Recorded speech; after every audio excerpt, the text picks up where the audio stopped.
धरती पे इंसान आता है ना, तो हर इंसान की कुछ ना कुछ इच्छा होती है, आवश्यकता होती है। और जब तक इंसान जीता है ना, इच्छा और आवश्यकता को लेके जीता है, और इसमें कसमकस भी चलते रहता है।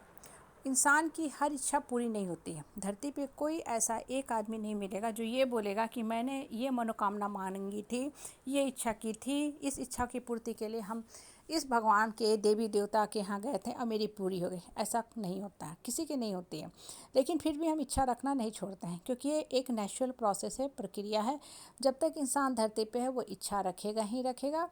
क्योंकि इच्छा जो होती है ना, वो कहीं ना कहीं आपको जीने की भी इच्छा देती है, कहीं ना कहीं आपके अंदर ताकत भी भरती है। बिना इच्छा के ना इंसान एक मृत के समान है। फिर उसको लाइफ का कोई मोटो मकसद समझ में ही नहीं आएगा। बच्चे भी पढ़ाई करते ना, तो उनकी इच्छा भी होती है कि हमको ये टॉप कॉलेज इंडिया का है, विदेश का है, मिल जाना चाहिए। ये टॉप क्लास कंपनी में हम जाएंगे, काम करेंगे, सैलरी उठाएंगे। बहुत सी इच्छा होती है बच्चे की भी, रखनी भी चाहिए। क्योंकि ये इच्छा जो होती है ना, बैक में कहीं ना कहीं एक मोटो फोर्स के रूप में, मोटिवेटर के रूप में काम करता है। बिना इच्छा के इंसान जो होता है डेड हो जाता है। इसलिए देखिए, लाइफ में ना हमेशा ही हमेशा सकारात्मक सोच रखना चाहिए, और सकारात्मक सोच से ना सकारात्मक इच्छाएं पनपती हैं। जब इंसान के अंदर नकारात्मक फीलिंग होती है ना, तो वो इंसान क्या होता है, डेड के समान हो जाता है, मृत हो जाता है। वो खुद तो फ्रस्ट्रेशन डिप्रेशन में रहेगा, नर्क का द्वार खोल के बैठेगा, और सामने वालों को भी सैकड़ों सैकड़ों एग्जाम्पल कारण बता के फ्रस्ट्रेशन और डिप्रेशन में डाल देगा। और जो डिप्रेशन का आदमी होता है ना, वो बात भी बहुत बेतुका करेगा, बेस्तेस करेगा, ऐसा बात करेगा जैसे इसको जीवन जीने की इच्छा ही ख़त्म हो गई है, लाइफ का कोई ऊंचा मोटो मकसद नहीं होगा। इसलिए आपको क्या करना है, ऐसे लोगों से दूर रहना है। और एक चीज़ हमेशा मान के चलो कि कोई भी आदमी ऐसा नहीं है धरती पे जो ये कहे कि भगवान मेरी हर मनोकामना और मुराद पूरी कर देते हैं।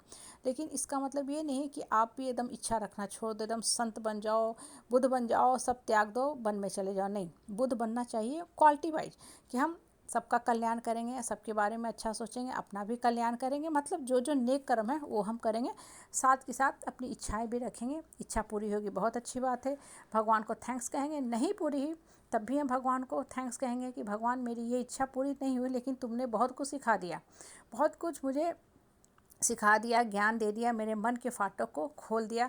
इससे मुझे आगे का जो लाइफ का जो गोल है, स्ट्रैटेजी है, लक्ष्य है, वो तैयार करने में मदद मिल रही है। बहुत बार ना भगवान आपको लगता है कुछ नहीं दे रहा, लेकिन ना कुछ देते हुए भी बहुत कुछ देता है। जीवन की सबसे बड़ी सीख दे देता है।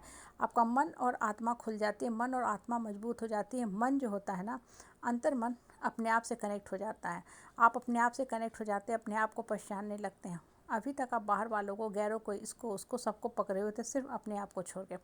लेकिन जब दुख तकलीफ़ आता है ना, तो मन मन से जुटने लगता है, इंसान अपने आप से जुटने लगता है, अपने आप को पहचानने लगता है कि हम किन बेकार के बहियात के लोगों को पकड़ के बैठे हुए थे और सबको हम अपना समझ बैठे थे।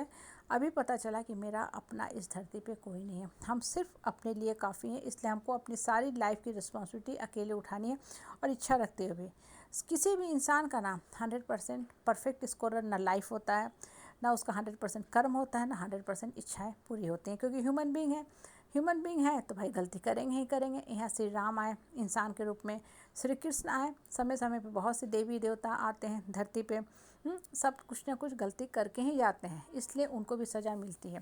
तो आप और हम बहुत ही नॉर्मल इंसान हैं जो अपने ऊपर डेली काम करते हैं अपने मानसिक स्तर को ऊंचा उठाने के लिए। तो आपकी भी अगर कोई इच्छा पूरी नहीं होती है, इसका मतलब ये नहीं है कि भाग्य खराब है, कर्म खराब है, आप खराब है, या आपके भाग में सिर्फ दुख ही दुख लिखा हुआ है।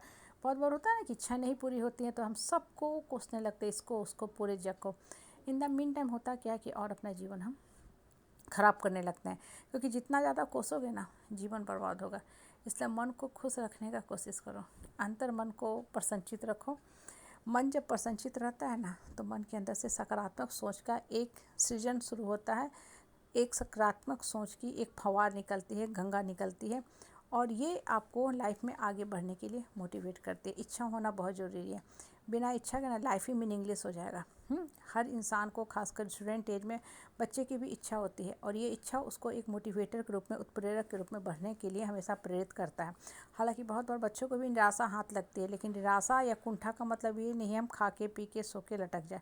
बिल्कुल नहीं। भगवान आज आपको छोटा सा बॉल दिया है ना, ठीक है, आपको दुख हो रहा है, लेकिन कल बहुत बड़ा फुटबॉल देगा, आपको फुटबॉल का खिलाड़ी बनाने वाला है भगवान। इसलिए मन को प्रसन्नचित रखो, मन को खुश रखा करो, और हर इच्छा रखते हुए जीवन में आगे बढ़